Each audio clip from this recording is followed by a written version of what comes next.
And as far as I know, we will not have Kim, or Bruce tonight. But I believe everybody else should be here. I haven't heard from anyone else.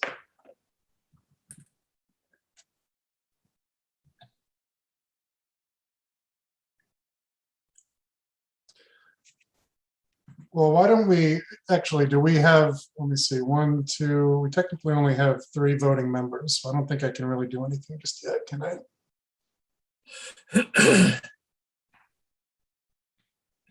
We're live streaming. Great.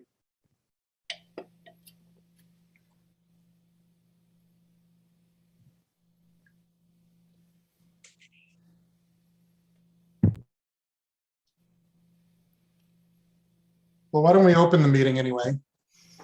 Good evening. Thank you all for attending and watching at home. You're witnessing the penultimate meeting of the Scarborough Ad Hoc Downtown Development Committee. And we are just, I think that's now 4 voting members, so we can probably move forward with voting on the minutes and getting started. We know about 3 absences tonight, so I think that we should still expect to see Brian and Tom. Hopefully they'll join us in the next few minutes. So we received the meeting minutes from our August 17th meeting earlier today. I hope everybody's had a chance to review them. I would love to entertain a motion to approve. Move By to approve. Art, do I have a second? Second by Basha. I second. Any discussion, notes, adjustments, amendments? Once, twice, seeing none, all in favor, please say aye. Aye. Aye. Any opposed? It's unanimous. Great. So let's move into developer report. Rocky and Dan, do you guys have anything new for us?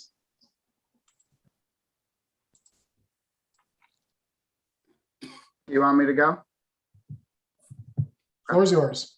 Oh, thanks, Travis. Well, in main biz today, there was a pretty big announcement for the project and certainly for the community in terms of kind of both selling out the Innovation District, but also a key end user acquiring the last 25 acres in the Innovation District being IDEX. So if folks on the video haven't seen that yet, that was a recent deal that came together that we're super excited about, obviously, for to host a company like IDEX and to provide significant expansion space for them as they grow in Greater Portland. So not only is it kind of filling up the Innovation District, which is super successful, it's doing so with a world-class company, and so we're excited to host them and things to come with that project at the end of Innovation Way. So I think other than that, probably in the last 2 weeks, that's certainly the biggest news, and not not other things pale in comparison. I don't think there's any other updates that we have beyond that, Travis. Do you, I didn't see the article, Dan, I had heard the news, but I didn't see the article. Do you have any sense of what IDEX plans to do with the property? Is there a employee count or building size, or has any of that stuff been worked out yet? It hasn't been worked out yet. They're still working on programming ideas for the site, and they just knew things were happening fast in the Innovation District and wanted space to grow locally versus outside of the region. So, they have, I'm sure they're doing a lot of planning right now. And I think they'll be proceeding soon with, coming forward to the planning board for site plan review process, could be this fall, could be this winter. So I don't think we're long for knowing the details, but we don't have any to share right now, Travis. Only that they're thinking about 300,000+ square foot facility. Ultimately, could be more. Rocky, go ahead. I was just going to say that keep in mind that those, we consolidated all of those lots into one, but there were 20 some odd lots there that could have accommodated around 15,000 square feet apiece. So we anticipate it will be a significantly sized building and employment center for them. But we're not really sure where they're going to go yet with size. Right, so it is We know 25. where they're going to go. We know right where they're going to go. They're taking phase 3. So we're excited about that. And, Dan and the team have worked really hard. The town has been very accommodating and helped us get through that process to consolidate those lots. And there were a lot of moving parts to get that deal closed, but it has closed and they do own the land. Oh, congratulations, guys. That's really exciting. And congratulations to Basha, who may have just cut his commute down by 75%. You're right, your commute is inside. Fair enough. Tom? I would just suggest another noteworthy item since our last meeting is your traffic movement permit did get released. Thank you, Tom, for bringing it up. It became kind of anticlimactic at the end. We've only worked on it for 2 years and, spent a tremendous amount of time and money and energy towards it, but we did get our traffic movement permit. We do have that in hand. There's a commitment. It commits us to significant traffic improvements over a 5-year period. For those of you that aren't familiar with it, basically we've got a little over $13 million worth of traffic improvements that we'll be doing in 37 intersections throughout town and actually into South Portland. It's pretty comprehensive improvements are going to be made. The ball is in our court to make sure that they happen. But basically, we've got a 5-year period to get all of these things done. The majority of the work has to be done in the first 3 years. And there's a sort of a partnership that's kind of coming together now with the town, where the town can use the money that they've collected from developers over the years to work with us to be able to make even more improvements. The state's actually going to kick in some money, about $3 million, and the rest of it falls to the Downs team. But there's significant improvements coming over the next 5 years, but a lot coming over the next 3 years. So that was a huge thing to finally get done. We had hoped to have had it done this past spring, but it just took this much time, and it's taken a lot of Dan's time, a lot of our team's time to get to that point. But what this traffic movement permit allows us to do now is it kind of takes the traffic conversation off the table, and we can move forward now with a significant portion of the project. It probably does not give us full build out. We don't really know what full build out might look like, but it certainly should keep us going for at least the next 5 years and maybe 10. And then we'll keep score as we go, keep track of the trips. And as we get end users and we use up our trips, we'll get to a point eventually where we may need more trips. Deal with that at that point in time. But that's been a big deal to get that done. So thanks for reminding me, Tom. Yeah, thanks, Tom. I've considered it in our hand for the last 2 or 3 months. That's probably why I forgot it, but this week. One other thing Rocky didn't mention that I know the committee's interested in is part of that TMP, we're contributing money towards a transit study, and that study started. And the town's certainly involved, and all 3 transit providers that sort of surround Scarborough, if you will, and GPCOG, which is the regional planning agency. So that's already kicked off a meeting a few weeks ago, and there's one upcoming. So, and that certainly is something the downtown committee should be aware of in terms of ultimately having better transit service that can connect into the businesses and the residents within the downtown and the project. But also it's really, looking broader at Oak Hill and other, parts of Scarborough so that it can be a viable service with new routes, et cetera. So wanted to mention that's been in the works for a while, but it's a direct outgrowth of the traffic movement permit that Rocky explained. Right. I will mention, if I could take one more minute, we had another one of our partnership group, what I call a sausage making session We've been having them at the downs, at the grandstand pretty regularly with Dan and the engineering team and the ownership group, and really focusing on this downtown and, you know, the grandstand and how do we proceed? How do we move things forward? We had a broker in today to talk with us for a while, Drew Sigurdson, that's done all of our commercial work at the Downs, and you get some feedback from him. So this is, you know, this isn't something we're just doing on the fly. We're spending quite a lot of time on this and with focus groups and figuring out how to move this ball forward. And that work with the, you know, the work that this group has done is going to be very helpful to move that downtown ball forward. Just, Travis, if I could, Rocky, is it fair to say that with the Innovation District, you're kind of working your way through that quicker than expected? You're going to be turning, I would say, all your time, you know, attention and resources toward the downtown, but that's going to be your primary focus? Well, it certainly helps.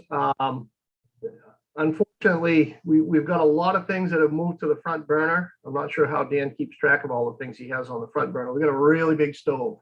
But it certainly is going to free up some time and really allow some more effort to go into this downtown area. And you know, just having Innovation District sold out and having a traffic movement permit in hand, it's going to give Dan and his engineering team more time to focus on this, which is, you know, warranted.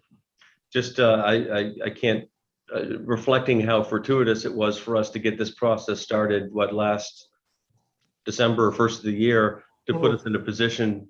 I don't think anyone expected that you'd be, you know, ready to really start investing and moving forward as soon as this fall. So I'm so pleased. Yeah, I absolutely. The timing was really good. Frankly, I thought it was a little bit early to get started, but it's not. Yep.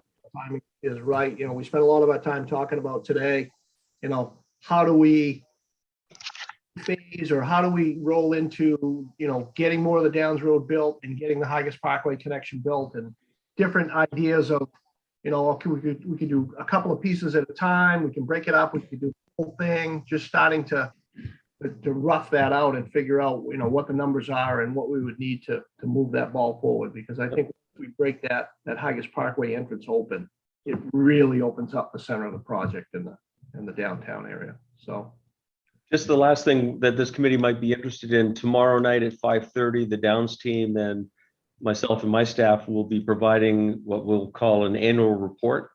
The credit enhancement agreement, which is the legal agreement that cements our financial partnership, requires annual reporting in terms of progress. So it will be a look backward, but also, at least last year's was also a bit of a look forward as well. Mm-hmm. So if anyone's interested, there should be a lot more detail, kind of through the numbers, if you will, in terms of how they're meeting their performance standards in that document. Where will that be, Tom? Right here in council chambers. It will be preceding the council meeting at 7. So it starts at 5:30. Great, thank you. Yep. Are there any other questions for Dan and Rocky about their presentation before we move on into the meat of our meeting? Seeing none. Okay, thank you guys. So as I mentioned, while people were joining, this is in theory our penultimate meeting, and we still have a fair amount of work to do. I think it's possible that we could complete it tonight. I think it's more likely that we'll hit a point tonight where it makes sense to try and finish up potentially the management structure conversation at our final meeting, and spend the rest of that time to review everything that has been collected so far. If we don't get very far tonight, then we may have to add a meeting in the middle. Just a little bit of influence toward being productive, unless you all want to meet again next week. That's we'll see how things go. So where we're at now is item 5 in our agenda, which is basically the bulk of our meeting. There are 3 bullets: summary statements from previous meetings, ordinance for recommendations, and management structure.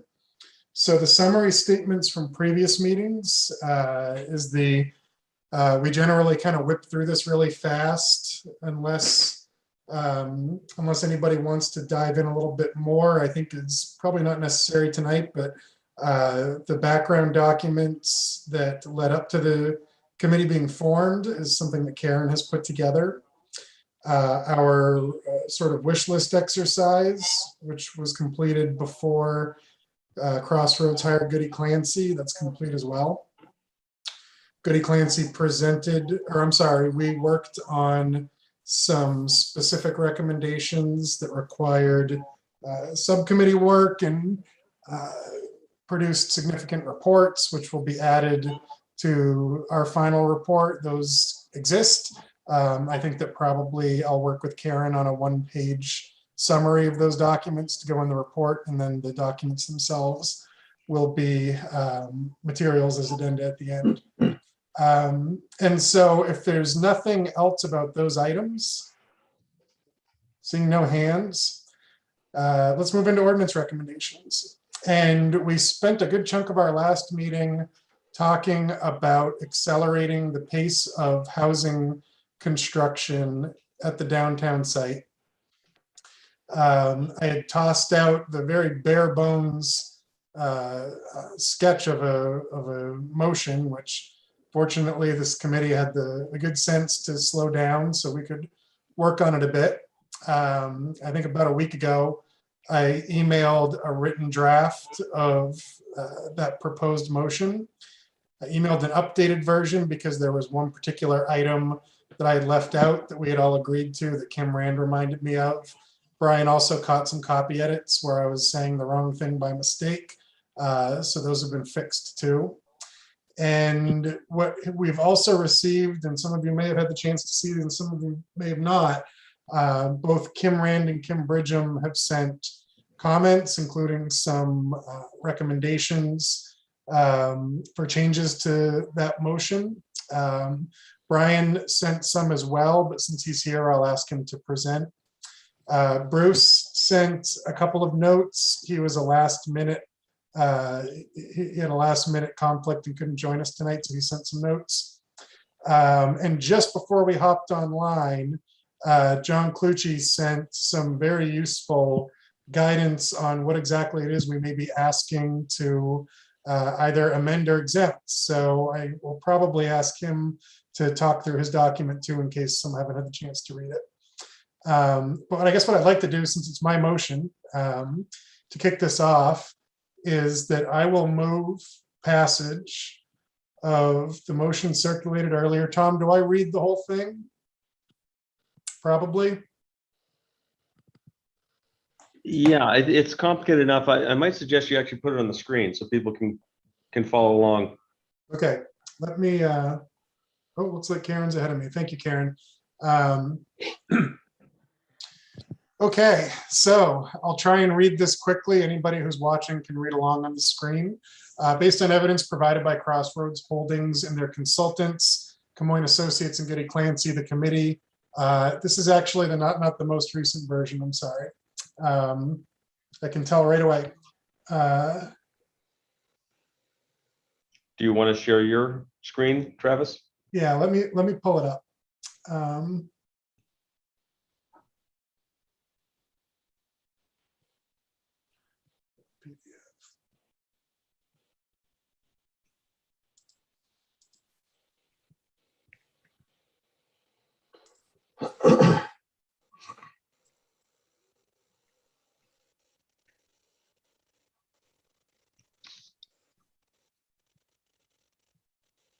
Okay, here we go.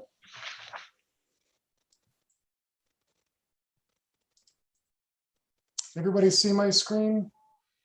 No. No. Not yet.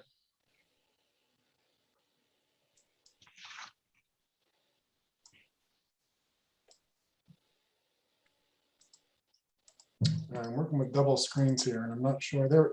Okay, can everyone see that? Yes. Okay. All right, let me whip through this. Based on evidence provided by Crossroads Holdings and their consultants, Camoin Associates and Goody Clancy, the committee has concluded that a successful downtown will require a density of housing constructed at a pace that does not align with current growth management ordinance regulations. The successful downtown requires a density Travis? of housing. Sorry. I'm sorry. I think you're sharing Kim Rand's comments. Am I? I don't know what I'm doing. Yep. All right, hold on. What tab is this? Good? Better. Okay. A successful downtown requires a density of housing that will provide regular activity during all hours, every day of the week. Through the economic developer, Camoin Associates Crossroads Holdings estimates that a level of density equal to roughly 1,000 households within a 5-minute walk of the center of downtown or a 1/4 mile radius is necessary to support the commercial aspects of the downtown. In order to meet that residential need in line with development of the downtown's major features, namely communal public space, utilities, retail space, rehabilitation of the grandstand, among others, some residential construction will need to be completed at a pace exceeding current GMO regulations. Note that the overall quantity of residential units proposed for the development remains the same. The change suggested for activating the downtown area is centered on the timing of those units. Considering this need, the committee offers the following recommendations that the council could take. The council could provide a carefully designed exemption to Crossroads Holdings that would allow for construction of 1,000 units of housing within roughly a 1/4 mile radius of the center of Village Green. The council may want to consider applying a time limit to this exemption of 5 to 7 years. The council may want to consider slightly adjusting the distance from Village Green in order to secure housing that may be just beyond that radius, but that aligns with the Crossroads master plan. The council may consider an alternate rule for projects similar to Crossroads, in particular where public features are a part of the project design and the design aligns with goals of the Scarborough Comprehensive Plan, I know I have to not use that word, variance. Such an adjustment could impose much higher annual limits for housing construction projects should they meet an agreed upon set of rules that take into account strain on town services, transportation routes, and others identified by the council or a qualified third party. The committee recognizes this is a significant decision. It's not one that we came to lightly, but research presented within this report demonstrates the need for density at or around the level recommended by Camoin Associates, and we recognize the financial and logistical barriers facing the developers if they're not able to build residential structures in the downtown at an accelerated pace. We also recognize the town's most recent comprehensive plan provides for more density in specifically identified regions of Scarborough, and allowing for flexibility in residential development of the downs will help to facilitate that goal. The council moves toward loosening or exempting the pace of residential housing in the downtown district. The committee recommends the following: that the council and town develop permanent monitoring of the impact of the increased rate of residential development on town services, including but not limited to police, fire and rescue, schools, library, waste disposal, and transportation. That the council consider partnering with the developer on a third-party review of the necessary pace of residential construction to build and maintain a successful downtown. That the council consider sustainability and smart growth measures as guidelines for enhanced housing development. That the council consider the need for workforce housing in the downtown, in particular to provide affordable homes for the people who work there. And that the council consider limiting the number of single-family homes in the exemption for the downtown. So that is my motion. I move it to open it for discussion and presumed amendment. If I can. I second the motion, Travis. Okay, thank you, Brian. We have a motion and a second. We're now open for discussion. So Brian, go ahead. I'd like to propose an amendment to your motion, Travis. Let's hear it. In the final bullet point of the last section, I'd like to propose striking that bullet point and replacing it with the following: that the council consider excluding single-family homes from the exemption for the downtown. Okay, Brian, I'm going to second your motion and let's open discussion on Brian's amendment. What does everybody think? A little bit firmer language about single-family homes within the downtown. Brian, do you want to talk about why you're making that motion? Yeah, given the importance of density, the purpose of, from my perspective, the purpose of the overall motion is to really activate the downtown, which in my mind is going to require very dense development. And it seems to me that multifamily or mixed use development is most consistent with that, that intense, active, housing development. And it seemed to me that single family housing just would not be consistent with that objective. And so I think to be clear about, aligning what we're proposing to allow happen with our objective, we ought to be clear about, what types of housing we want to, include here. Tom? We're going to be able to define single-family homes for this. I know there's been some plans that Rocky and Dan put forward, especially in the presentation a couple of weeks back, that I think could border on single-family homes that were very much townhome-like. Might it be worth putting some language in here that makes it clear what our definition of a single-family home is? I think we can rely on the definitions that already exist in our other regulations. I think that's defined elsewhere. I'm sorry, I can't necessarily articulate what that is to you this evening, but I know we define it elsewhere. John? Yeah, Travis, I'll just add, so the way our growth management ordinance currently reads, any exemption request has to apply to multifamily or mixed development. It can't apply to single family homes. They could build single family homes, by getting a permit, but the exemptions that the council would issue can only relate to multifamily homes that are in a district like the Downs, basically, in a growth management area. So considering that, do we still want to include that language, or does that seem like it is like it's repetitive or unnecessary? Travis, I'd like to rescind my motion. Fair enough. So Brian's motion is rescinded, and I guess what I wonder is whether we should, sorry, Brian. I'd like to make a new motion, Travis. Yeah, let's hear it.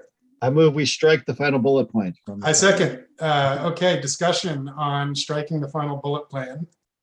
Brian? It seems to me the last bullet is irrelevant and not necessary. Okay, any other discussion?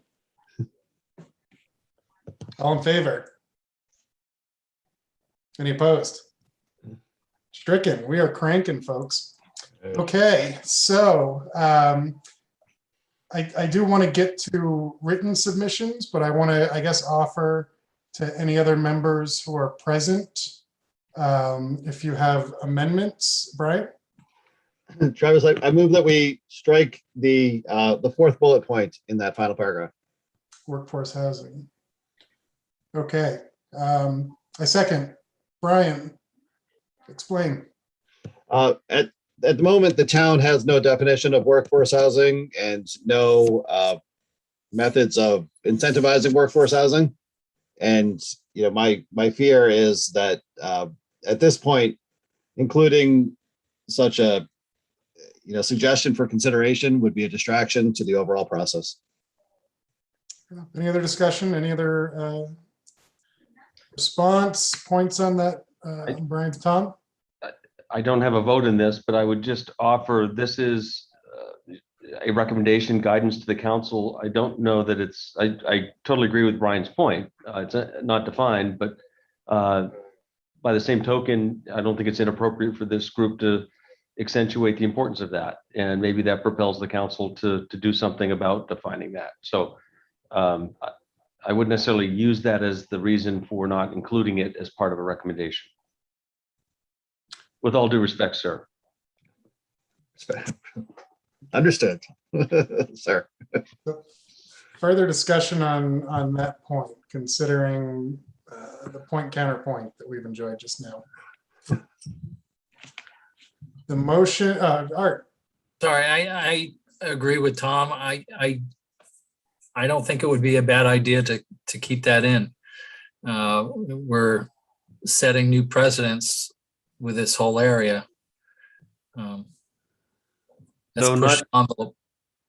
Yeah, I was just gonna say, though not defined, the language of workforce housing does exist within the growth management ordinance. So if there's an error, it already exists in that regard.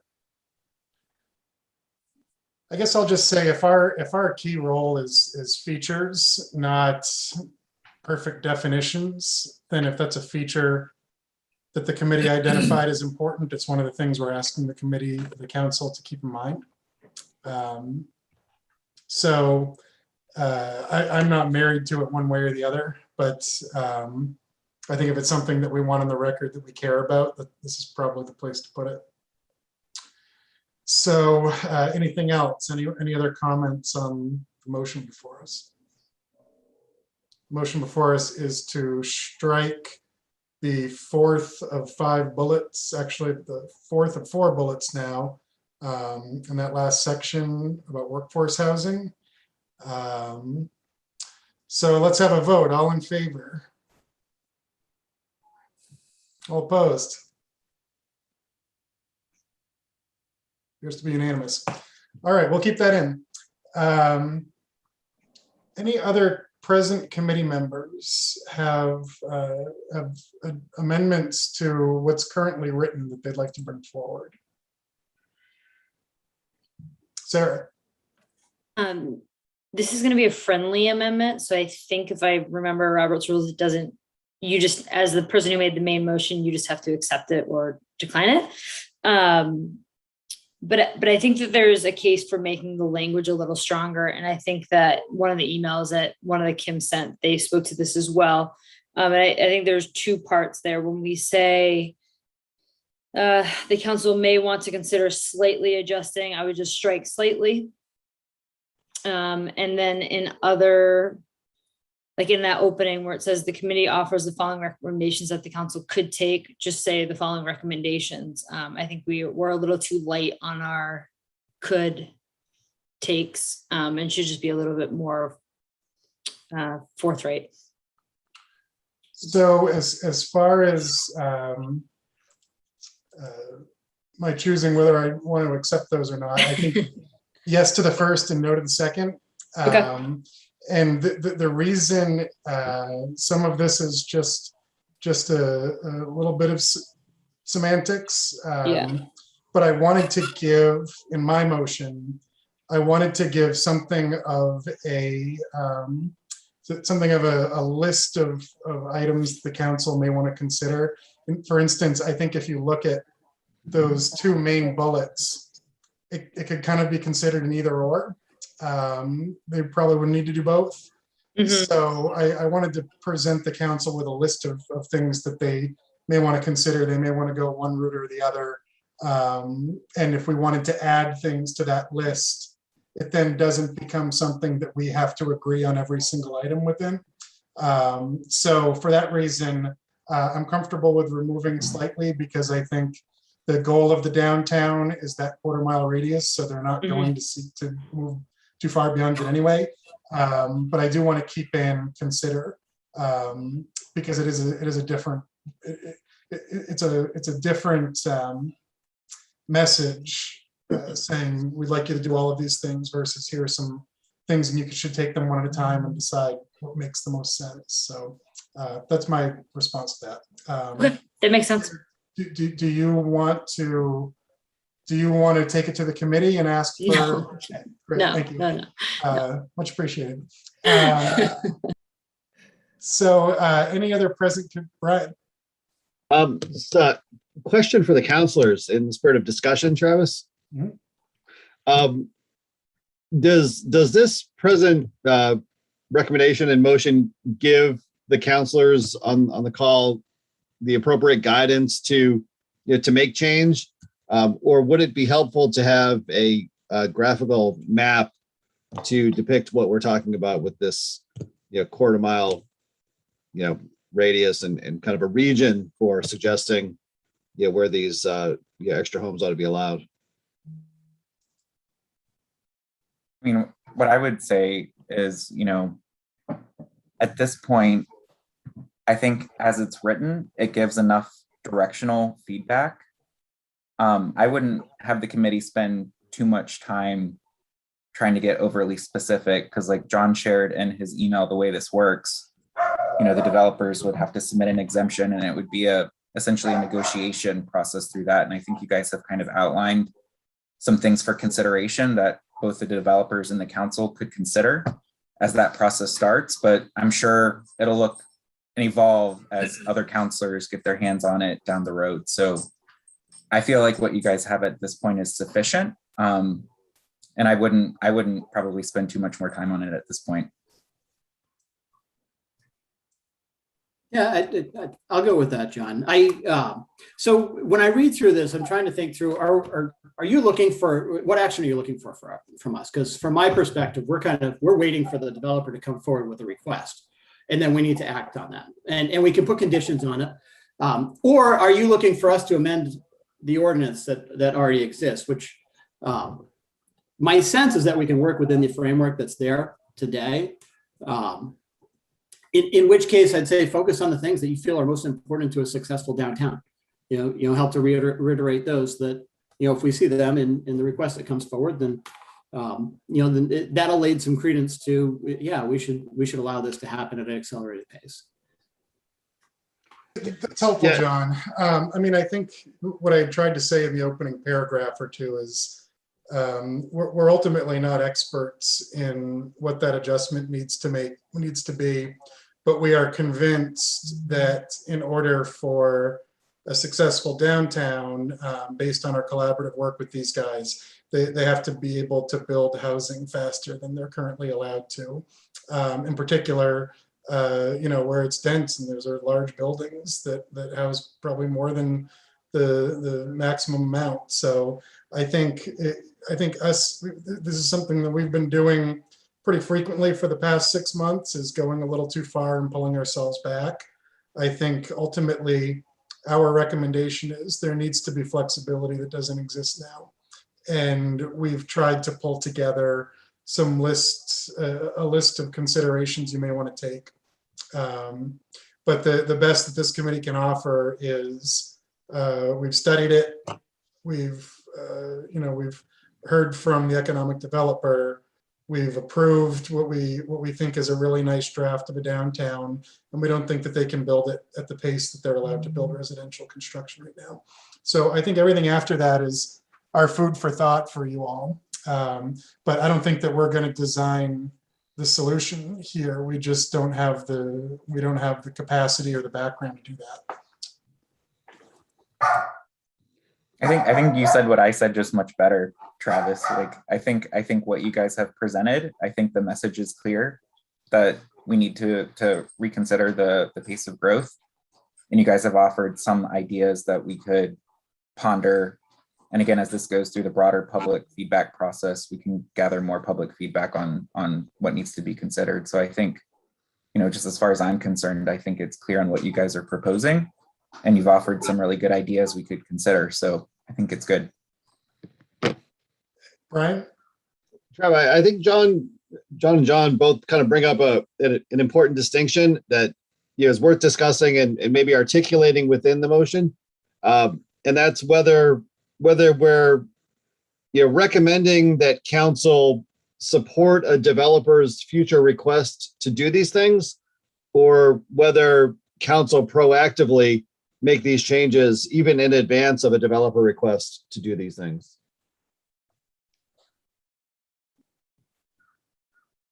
Does anybody think about that?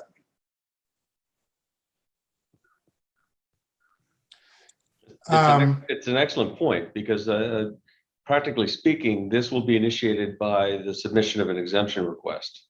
I don't want to speak for the council, but I would be very surprised if they took a proactive stance, given the fact that they just reworked this GMO 3 months ago and purposely provided this path forward for projects like this. And I would just add, just to be honest, while it seems like this committee might feel like what was presented last time was sufficient, I don't feel like I have sufficient enough information that I wouldn't be comfortable right now being proactive and taking a proactive stance. I would still be expecting the developer to come forward, offer, a much bigger proposal and recommendation as to why, before I would be willing to kind of entertain advancing this going forward. I would definitely entertain it, but I feel like it's still in their court to kind of come to the council and offer more information and talk more about the public benefit that they're anticipating to deliver if we were to make an exemption of this size. Yeah, it seems to me that, if it's a philosophical question, Brian, this is probably materials that the developer is going to bring to the council as part of their exemption request. So I think what we end up producing, if they feel like it's useful to them, is going to be supportive materials for what they ask for. But I'm certainly open to any other interpretations. So, in that spirit, then I would make a motion to edit the introductory paragraph to those final bullets.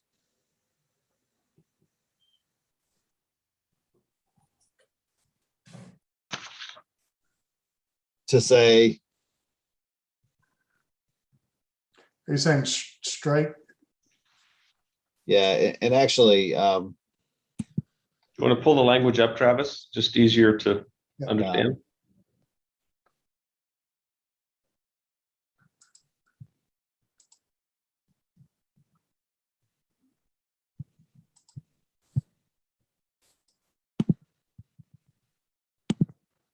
How many screens do you have, Travis? I see your head swiveling around. I know, I have two, but first, when Zoom asks me what I want to share, it gets confusing fast. Is everybody looking at that language? This is. Sorry. We're now looking at the agenda. No, It's Appendix A. yes. All right, so this is just a version that Brian sent to me with some edits. I can't find the original anymore. These are just copy edits. So Brian, what do you want to do to this? all right, so if you go to the final page. Yeah. And that introductory sentence before those final bullet points, Oh, I see, okay. I'd like to strike that. Strike if the council moves. Yep.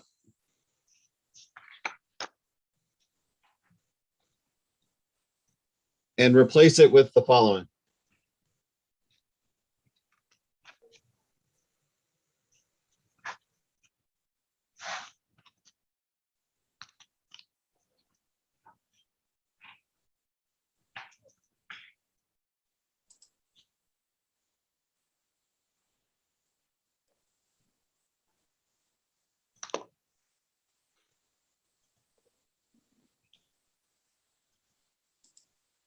Are you going to read to us or? Yeah, yeah, you ready?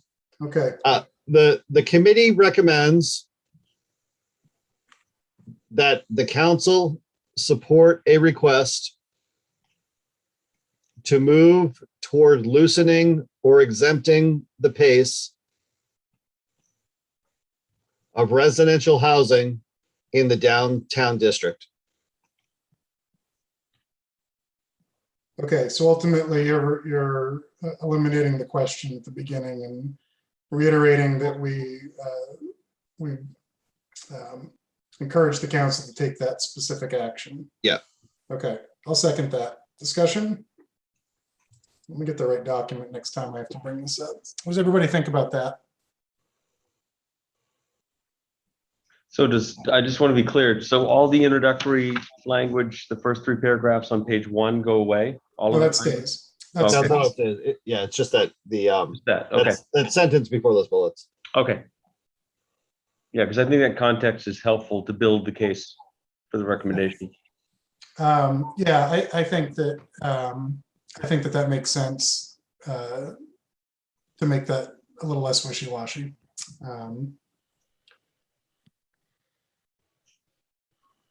So if nobody else has comments on that, so is that, Sarah? Do I accept that as a friendly amendment? No.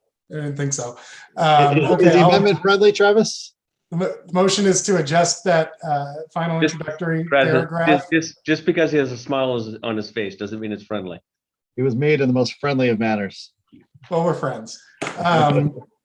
Okay, so the motion is to adjust that final sentence to make it clear that the committee is making the recommendation that the pace of residential construction is adjusted. All in favor, please say aye or wave your screen. Aye. Is there any opposed? Unanimous. Great. Okay. Now, any other committee members have amendment suggestions before we move on to the written ones? Seeing none. I'm going to bring up Kim Rand's comments, and I hope everybody had a chance to read them. I thought they were really thoughtful. Does everybody see a Word document? It's a Scarborough ad hoc. Okay, good. I see some nodding. Excellent. I do think that this first point is an important conversation. I have some thoughts about it, but I'd love to hear everybody else's. Kim has a question of whether we're overstepping our charge, even taking up this question at all. So if everybody's had the opportunity to read her paragraph, ultimately she's saying she couldn't find anything on our charge that indicates the committee make recommendations that the downtown is constructed for success, more along the lines of appropriate amenities, maximize the connectedness and ensuring it's walkable. So what does everybody think about that point? Does anybody agree or disagree that this motion is not properly before us at all? I guess I'll just say that my feeling on it is that I've been convinced that in order to achieve those appropriate amenities, dense housing is required. And I think that from my perspective anyway, I think that dense housing is an amenity that I support at the downtown. So for those reasons, I think this is properly before us, but I welcome any other thoughts. Brian? Travis, I think you're spot on. I think, yeah, dense housing is an amenity. It's a feature that creates character in the area. And a successful downtown is also an amenity that creates character. And I think we're providing an extra service that may be beyond what we're being asked to do in helping to describe how to create those amenities. But it seems that all of the stakeholders that are going to benefit from our work are listening with open ears and open arms to our suggestions. So I feel good about the approach we're taking and don't have concerns about going beyond what we're asked to do. Just weighing in from a counselor perspective, I agree with you, Travis and Brian. I don't think these are mutually exclusive. Part of what the developer, I believe, has to present after all of this is an updated master plan, and the housing element is part of that. That would be part of the downtown. So I think you guys are within your scope. I think, trying to become masters at the GMO and growth stuff, I think would be outside of scope. And I think we're at risk of potentially going down that path, but I think you guys found a good balance with your recommendation. And I think, what you guys have proposed, I think is directional and will be helpful in your report to go to the council. Great, thank you, John. I think we can consider that matter closed. So her next bullet actually addresses an amendment that we've already made about basically removing that word slightly and considering the downtown master plan in determining the range. And then she was the one who caught that we had agreed that a time boundary was important. And so then the final one, and Kim Bridgham sort of got to this in a similar way, suggests that the first phases of the build out around the green be of mixed use, not just residential, which was in the design certainly, but I understand the concern. And I think that Kim Bridgham had maybe suggested something like a ratio, which I think getting into specifics gets us in that too deep into that, project planning phase that we're not capable of. But I think it's an important flag that both Kims brought up of seeing mixed use built together around the green. And I wonder, I mean, does anybody feel like a motion is necessary? And maybe what I can do is I can find what Kim Bridgham had sent, because I think that they're very similar ideas. And if anybody wants to make a motion based on those comments, I'd certainly entertain it. Give me just a moment to bring up Kim Bridgham's comments.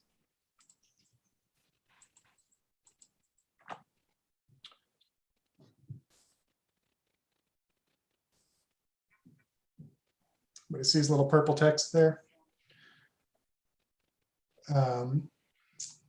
Okay, and so Kim had 3 comments.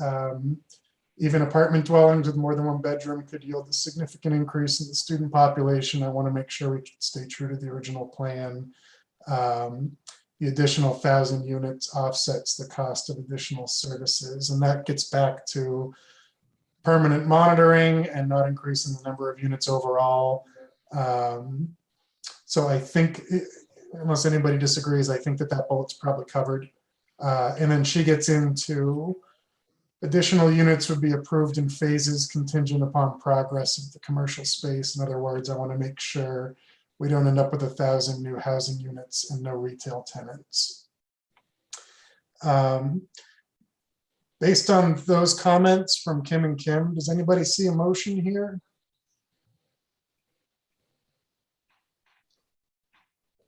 Once, twice. Travis, just real quick, are we proposing to do some sort of ratio with retail to, or? Well, I guess that's my question, Tom. Yeah. Both Kim suggested something of the sort. And so I'm putting their comments out to the committee and asking if anybody sees a need for an opportunity for a motion in them. Without Kim and Kim here, I don't want to invent it on my own. It's not necessarily an opinion that I share. I could be convinced, but I wanted to make sure that it got floor time for everyone to see. And if anybody wants to consider a motion, I want to give the committee the opportunity. I'm certainly in agreement with the spirit of the bullet points, where the whole point of the green is for that communal space to be established, and it would be hard to do so if it was surrounded by residential units. It would feel more like a backyard to be shared by those residential units than, you know, a space for the community. So I think there is some substance here that should probably be put forth. I don't know how we would want to, or how we could formulate that into something that would, you know, be, I guess, even enforceable.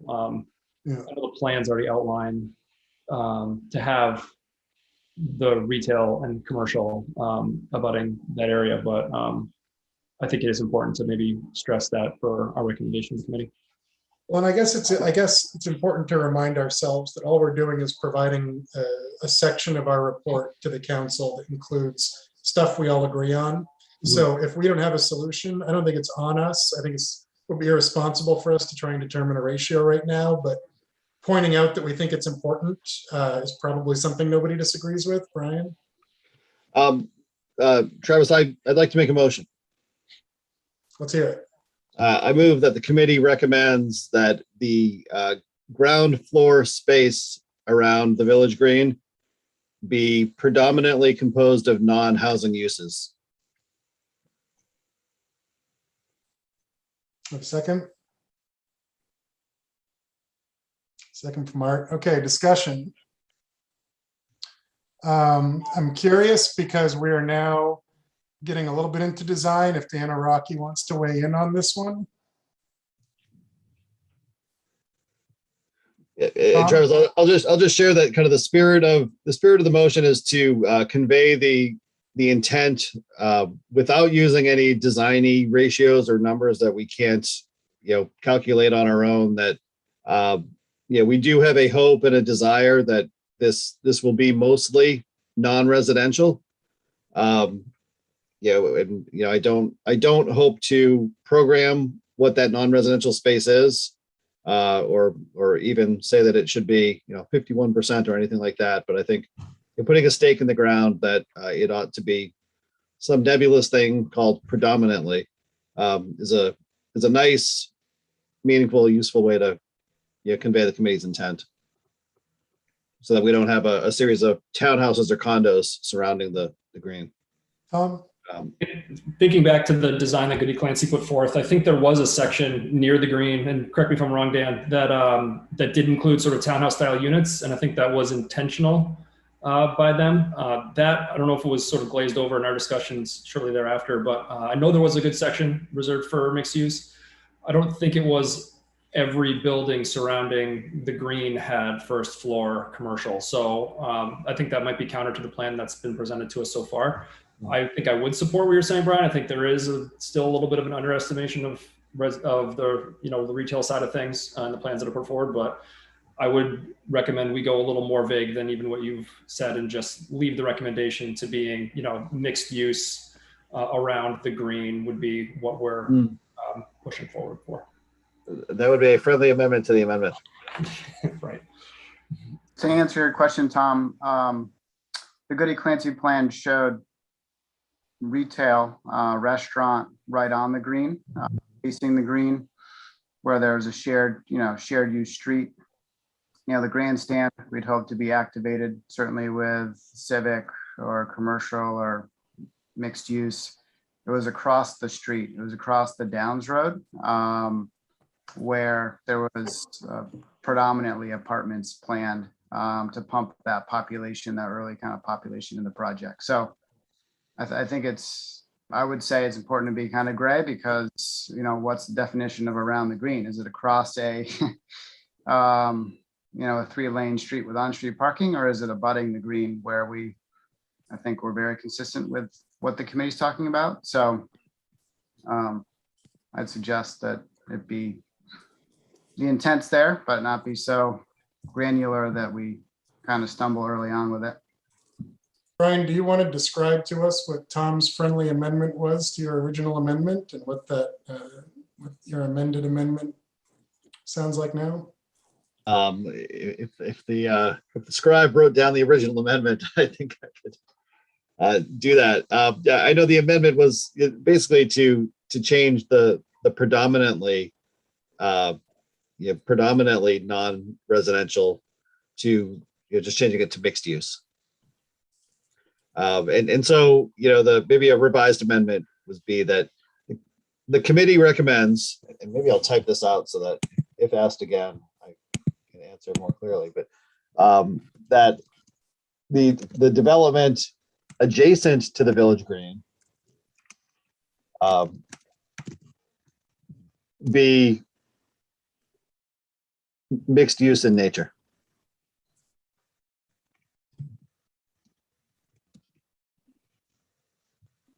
Any other discussion on Well done. this new draft of? Seeing none, let's have a vote. All in favor? Oh, is there a second, Travis? Well, I think you made a friendly amendment to your, so we probably don't need to vote on that adjustment. So we're voting on the amendment as amended. All in favor?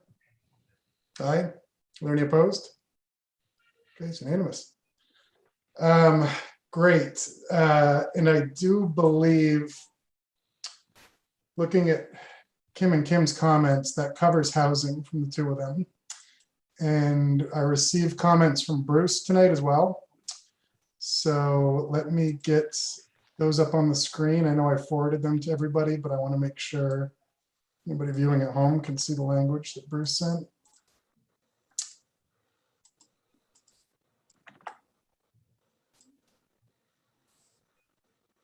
So proposed proffer as a supporting argument for additional housing units. I would propose a discussion with the developers, the idea of a paper bedroom over a 1-bedroom unit where the money would go toward the school system. This fee may be applied when the building permit is issued. The idea that the buyers would pay for anticipated school costs in advance before taxes are levied later to cover the cost of anticipated school expenses. Developers have already made a sizable financial commitment for traffic improvements. The paper bedroom idea would also address a major concern of the GMO, also help reach critical mass for a successful town center. So does anybody see a motion in what Bruce has sent to us? I mean, from my perspective, I think it's certainly another thing that we could add to our list of, hey, you might want to consider, which is ultimately what this document is. Whether it's an endorsed suggestion from all of us or not, I don't think that all of these things have to be. But I guess that's just sort of my read of it. Is this an additional bullet that we feel good enough about? Sorry, I stopped sharing too quickly. To add to our list, or is this something that we haven't had enough time to discuss as a group? Tom? For the committee's benefit, there are school impact fees already in place, which do follow different housing types. So I think in large part, the concept that Bruce is putting forward here, I think is well entrenched and already in existence. Okay, thank you, Tom. I'm going to say going once, going twice. Travis, I have, excuse me, as Tom mentioned, there is some language already there. And I think if the town council were to maybe come back and charge us with something to come up with ideas of that nature, I don't anticipate that, but I would leave it to the town council. Okay, so if nobody wants to make a motion on this, we'll consider it offered by Bruce and we'll move on. Well, I believe, correct me if I'm wrong, Tom and Karen, I think that's everything that we've received from committee members who are not here. We have made a couple of amendments to the adjusted document, and they're as follows. All on the second page. I'll put it back on my screen.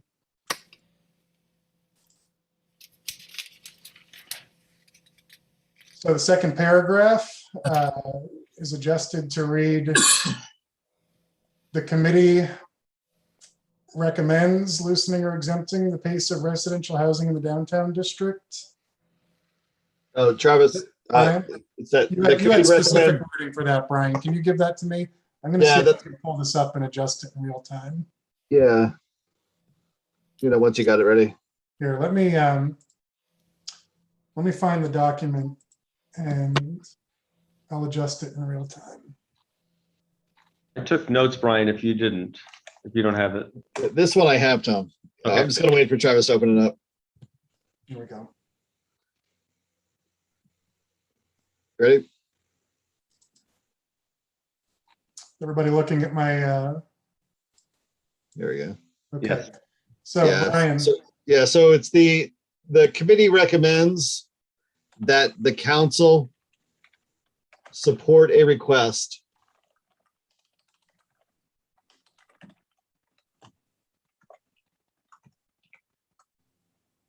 to move toward loosening or exempting the pace of residential housing development in the downtown district. okay. The other amendments we struck, this bottom section, we maintained this one. Am I missing anything else? I'm not sure where this notion of development adjacent to the green shall be mixed use in nature, where that Very is good to be point. included. So that would be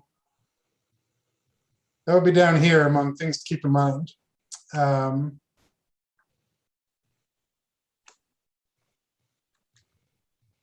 Brian, I'm guessing you didn't have that written down. Tom, did you have written down what we I agreed to? believe it is simply development adjacent to the green shall be mixed use in nature.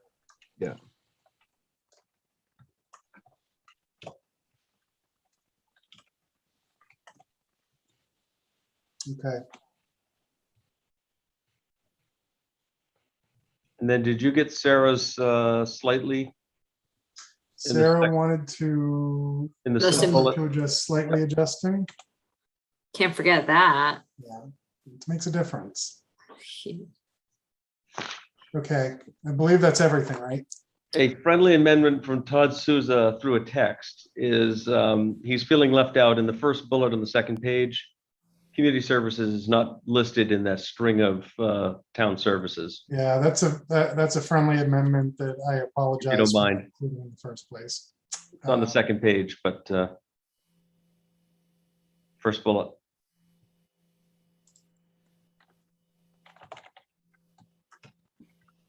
Thank you, Tom. Thank you, Sarah has- Todd. Sarah has a question. Sarah? Just more of a comment before we get to sort of the final vote, and I apologize, I had to run out when you guys were discussing this, so I missed the original context, but there was discussion of these bullets at the end being maybe more reactive and rather proactive. And I think based on the conversation, if that's correct, what I heard, then I'm wondering if we need to maybe consider changing the first bullet, because the discussion I think we had the last committee meeting, and I think some of the comments that were sent over email, and I feel strongly that this should really be a proactive stance that the town takes in forming, some sort of oversight committee or parallel committee or whatever it is, just some sort of planning to make sure that we have the services to provide for the new residents as the construction gets built out. So I know I harped on this last meeting. I don't want to harp on it anymore. I just think it's something that's really important, and it seems like we all agree that it's really important. And I just want to make sure that that's clear to the council. Sarah, do you want to highlight that bullet in a different way? Do you want to? I'm fine with it there as long as as long as we're not suggesting that these are sort of casual or reactive recommendations, and that the first one, maybe we separate it, and I'll just need a minute to kind of think of some wording there. Maybe Brian can help. He's really good at thinking on the fly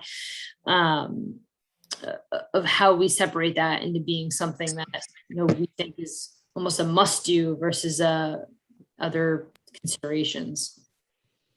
Sarah, if I could just observe, with all due respect, I think you're thinking too much as a board member of the Board of Education here. Your point's extremely well taken and probably can't be made strong enough, but that's really the prerogative and the responsibility of the council to make sure that they're doing things that we can come up with.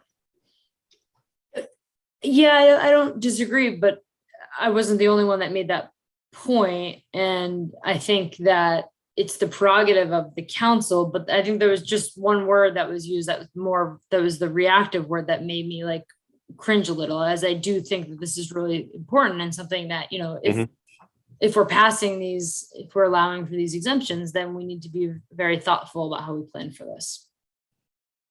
Brian? Yeah, Travis, to Sarah's point, I think the first bullet, it has important content to it. And as we were talking about before, the mechanics of what's going to happen with this GMO change it sounds like will be that the developer will make a request and the town council will act on it.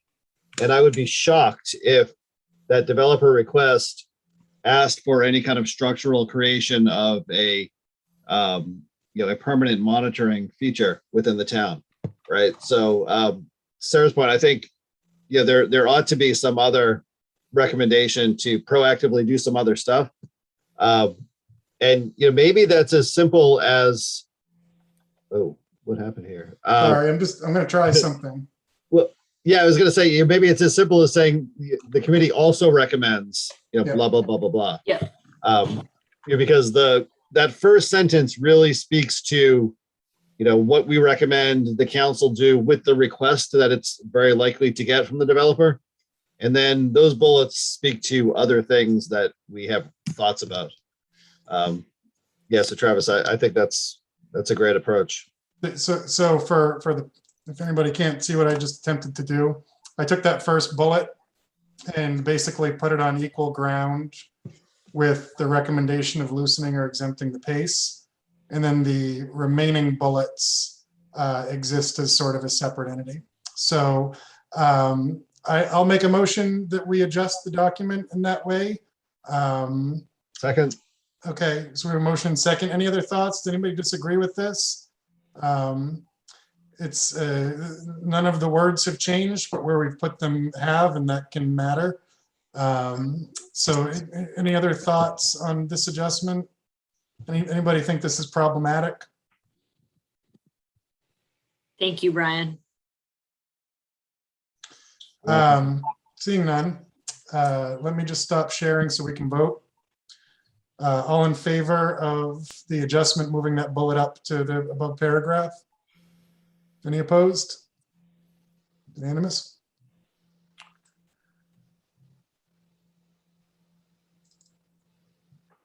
Okay, thank you, Sarah. Is there anything else from the committee before we have a vote on this language?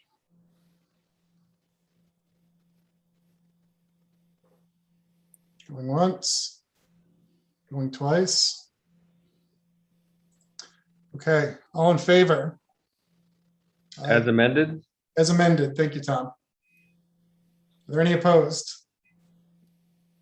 Unanimous. All right, well, it's not 8 o'clock and we got that done. Well done, everybody, thank you. I think it's a better document. And I appreciate everybody putting so much thought into making it better. So thank you all. What I want to do next, I have a list of items from Kim Rand, but I want to give the committee members present the opportunity first to bring up any other ordinance recommendations for the committee to consider. Do any members of the committee have other recommendations? And it could very well be that Kim has captured everything. But I want to give everyone the chance first to offer their thoughts. Seeing none. Let me pull up Kim Rand's list. And also, before I do that, let's take a minute to talk about timing. 7:42. We certainly have more than 18 minutes of work left in us, I think. I would ask how the committee feels about attempting to work through the rest of the ordinance discussion tonight until we're complete and push the management discussion onto our next meeting, or if we want to get to 8 o'clock and see what's left, and then we'll have to make a decision over whether we'll need to have another meeting or not. I'm putting that in everybody's brain right now, but not asking anybody to say anything because it might be that we move through the next section extremely fast. But just a thought to put out there, once we hit about around 8 o'clock, I'm going to ask everybody how they feel about what they want to do next. So there's nothing wrong with adding a meeting. And I think that we can still probably complete our work with one more if we get through much of this work before a week from Tuesday. So let me pull up Kim's list because it is pretty thorough. And I think that we can work our way through this relatively quickly. I guess I'm not even entirely sure how to approach this because there are so many bullets. Not all of this is ordinance related. A lot of this is design. So maybe speed limit is certainly a conversation we've had before. Kim is proposing a 25-mile-per-hour speed limit through the downtown. I think that's probably something that we've all at some point agreed that we think is important, certainly as a maximum. I would entertain somebody making a motion about recommending a speed limit at the downtown. Just so you know, that's not a local decision. That will be dictated by DOT. Certainly the point of traffic calming and speed and pedestrian safety is an extremely important one, but specifying and suggesting that we have any control of what that speed limit will be simply is not the case. So it looks like after that, thank you, Tom, that's very helpful. It saves us some time. The next several bullets are design recommendations. She does mention building height.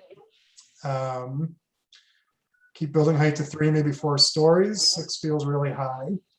That does seem like it's belongs in this subject category. Does anybody want to make a motion about building heights? Those are a matter of right. That height is allowed in the district. And so Dan's raising his hand. I suspect he has a similar comment. Yeah, Dan, go ahead. Yeah, actually, thanks, Travis. I was actually going to comment on the speed issue. Tom's absolutely right.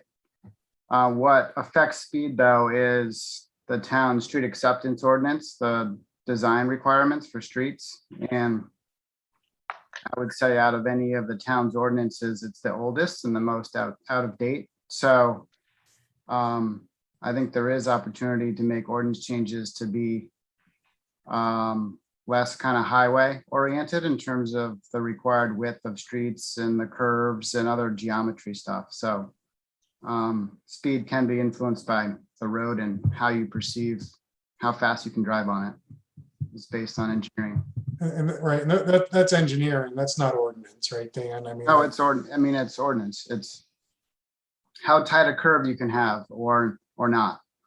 How wide are the lanes have to be. So I'm getting into details, but well, let me make an attempt on this one. I think the committee recommends that the town and developers work together to keep the speed in the downtown area slow, to keep the speed in the downtown area slow. Say aim for below 25 miles per hour. Not recommending a speed limit, but recommending design and ordinance functions to keep speed slow in the downtown area.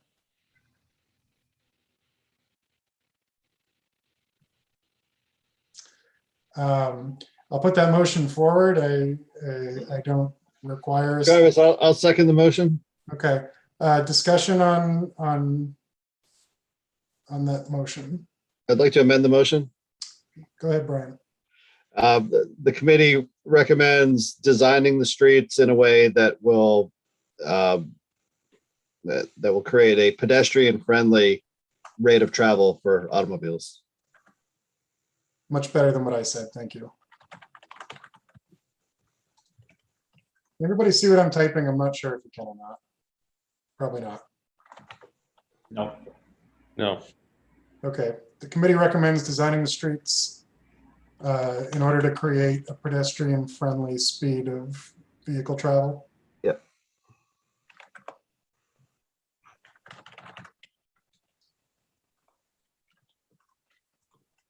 Okay. Any other discussion, amendments?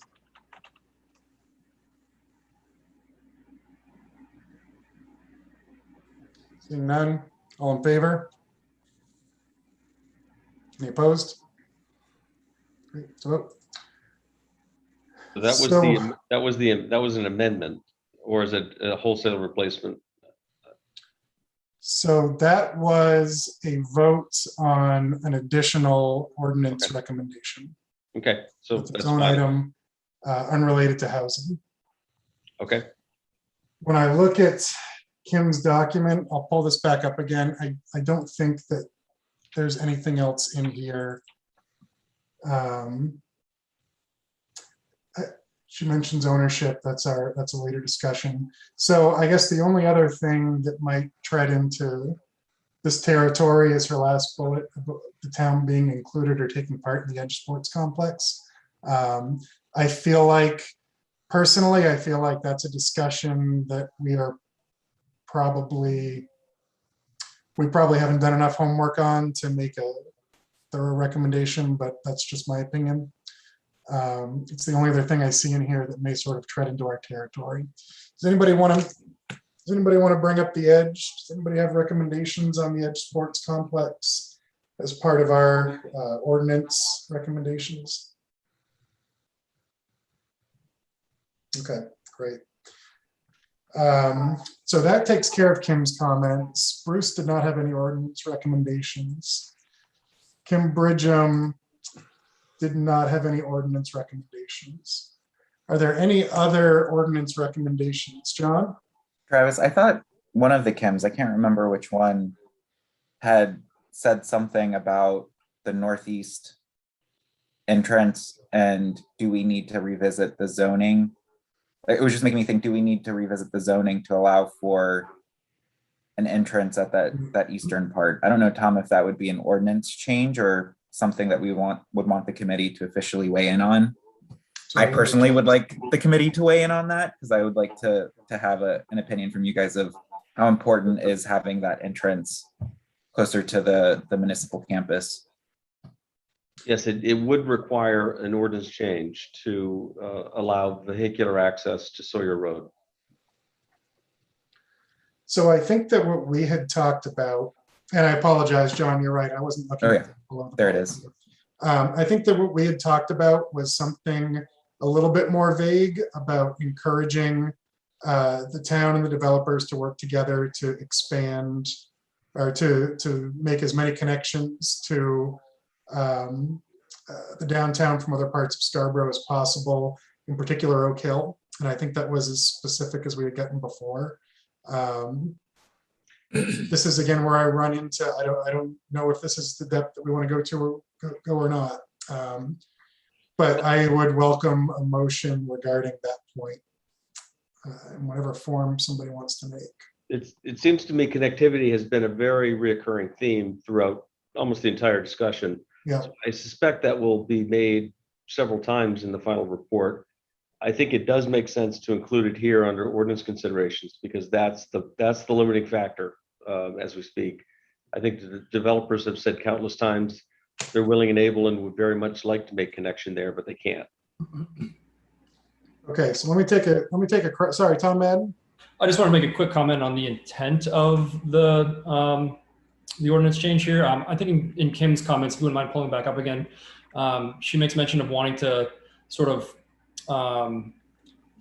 push people more towards the downtown than to Oak Hill. I think the intent here should be sort of to connect the two rather than to show preference over one versus the other, just sort of in defense of the existing businesses at Oak Hill. I think what we're trying to do here is include them in this project rather than sort of take away potential customers. So just as we're making reference to this, I think that's just an important point, is that we want to sort of include everybody rather than sort of entice people into the downtown versus going towards Oak Hill. I'm taking a crack at a quick sentence that I'll show everybody.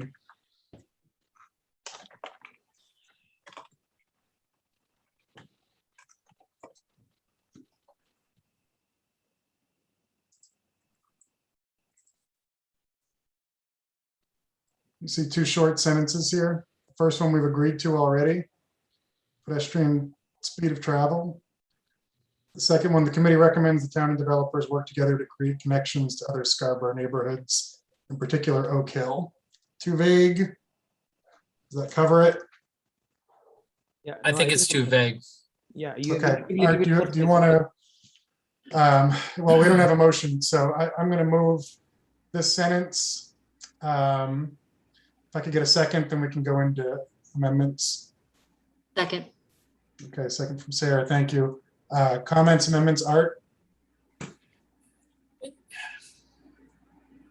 My wordsmithing probably isn't the best, but I think there needs to be an ordinance change to allow connectivity to Sawyer Road or possible other roads. Yeah, in the ordinance, the prohibition is specifically references Sawyer Road. Practically speaking, I don't believe it's possible to make connection to any other road but Sawyer from that side.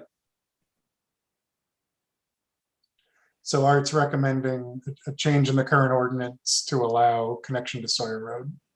Yep.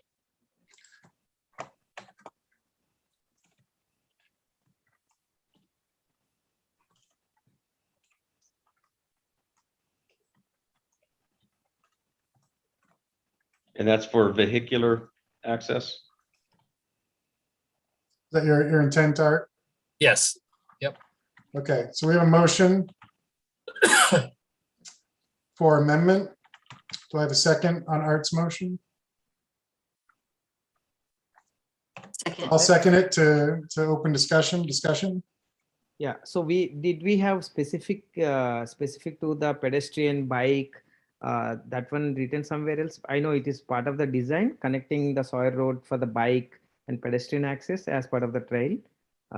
So, but do we have anything specifically talking about we recommend connecting Sawyer Road to bike and all that stuff, or we are considering that is more into the design piece? Because if you are being very specific about vehicular access, then what about the bike and pedestrian? We already have access. Did we consider that? That's allowed currently, Basha, and I believe the intent is to connect to Sawgrass already. Okay. So this is really to allow a vehicle connection. Okay. Okay. Okay. Cool. Any comments, discussion on Art's motion? Travis, Yeah, Brian. is it the case that there's a limitation or a prohibition in the ordinance that's preventing this connection, or is it a land ownership or a geographical issue that's preventing the connection? It is a strict prohibition in the ordinance. No. And is that the only thing limiting the connection? No, I think you're right. There may be some practical limitations by way of private ownership, Okay. but there are abutting, public streets that dead end at the property line. There's no restrictions in Sawgrass, for instance, for that connection to be made. And I think there's opportunities with the O'Leary property potentially. But the ordinance doesn't allow those connections to be made as it stands now. Correct. And Dan, you're more conversant in this than I am. I believe the ordinance does allow vehicle connections for residential uses only. But practically speaking, that would be very hard. So no through traffic essentially from the downtown would be allowed under the current language. Right, that's correct. And it's hard also because the zone requires interconnected streets, within the project. So commercial is connected to residential that then could connect. So it's essentially prohibited, as you indicated, Tom, the way it's written, a connection to Sawyer.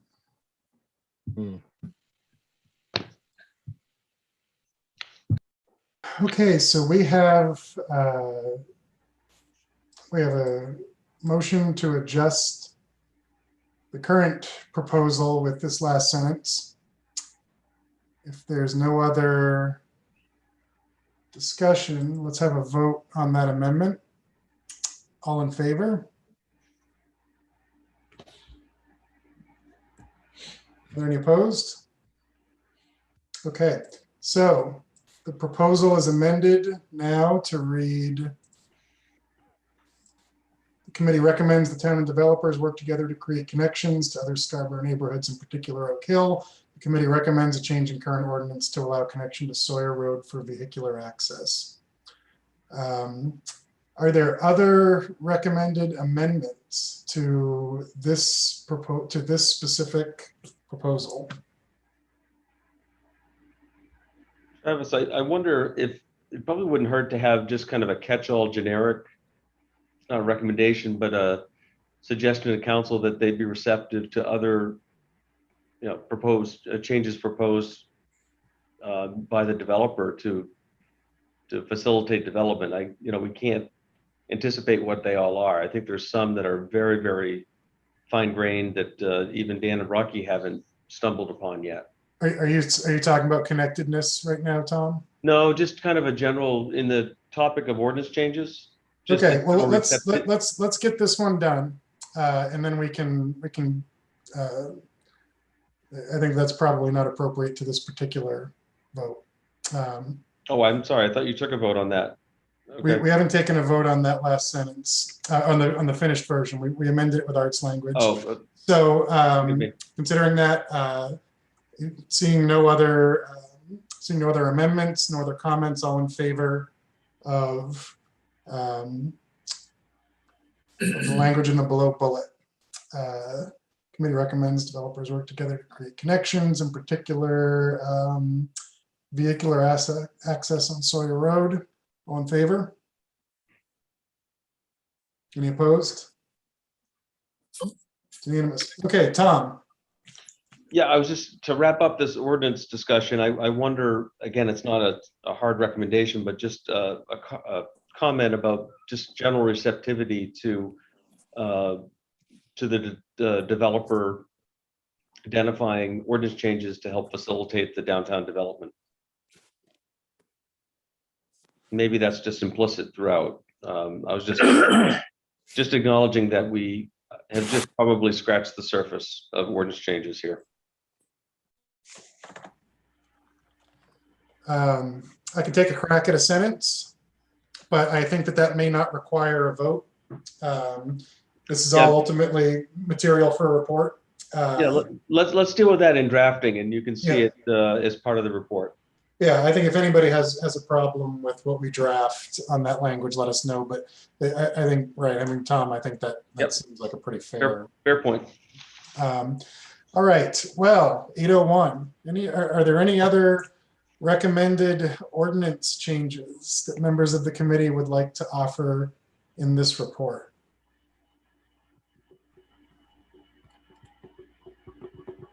See none. Incredible. Well, look at that. Here we are at 8. I think that this feels like an appropriate place to stop. What's going to happen? Actually, let me just really quickly pull up the agenda and make sure that we, okay, yeah, I mean, so this is where we're at. Are there any items beyond what we've discussed tonight, unrelated to setting our next agenda? Anything the committee would like to bring up that they felt like wasn't addressed or wasn't addressed properly or needs to come up before we can do agenda setting? Basha? I have a question actually. So as part of this, is there any involvement with the town, like the community services can be part of the downs or somewhere else in that part? Right now, I don't see any presence of Scarborough as a town other than in the councils, the ordinances and all this stuff. But yeah, but Basha, I think that what you're talking about is the management structure conversation. Oh, okay. And that will probably be, roughly half of our final meeting, and then the second half would be review, which I think is the next agenda conversation. Is it John Anderson? I saw you had a hand go up. Yeah, I'm not sure, Tom, if we settled on a date yet for doing a workshop. I know Paul and Don might have talked to you a little bit about having the committee come do a workshop to present their findings. So I don't know if we've aligned with this group that those dates work for them. Yeah, there's some flexibility. We had been reserving October 4th, I think it is. It's the first meeting in October. But I think there's some flexibility, weeks of flexibility, not months. I don't think any of us want to belabor this any longer than it needs to be. So we can adjust as needed. Okay. So for our next agenda, we're going to talk management structure. We're going to take all the time we need for that. And then we're going to review the committee's report with everything except for presumably what we discussed for management structure. And we'll have to figure out how to deal with that. It may be that we need to get together one more time a few days later, or it may be that if we have enough time, we can sort of agree on screen like we did tonight. I'm not going to worry about that tonight. I'm really glad that we made it all the way through ordinance. You guys pleasantly surprised me. Our final committee is going to be committee meeting is going to be those two items, management structure and review of our final report. And do we want to include the point related to the edge complex and other stuff that Kim has written? That final comment, we did not have a discussion. Maybe if committee has any thoughts on that. I think nobody tonight wanted to bring it up, but we certainly, Kim will have the opportunity during committee discussion if she wants to bring that up at that meeting. Just a cautionary note, Travis, if I could, just from experience, is extremely difficult to kind of work in a group setting and to to wordsmith and to kind of do. So I guess I ask all of us to be open to someone else's writing style. I think you'll be pleased with what Karen and Travis and I put together, but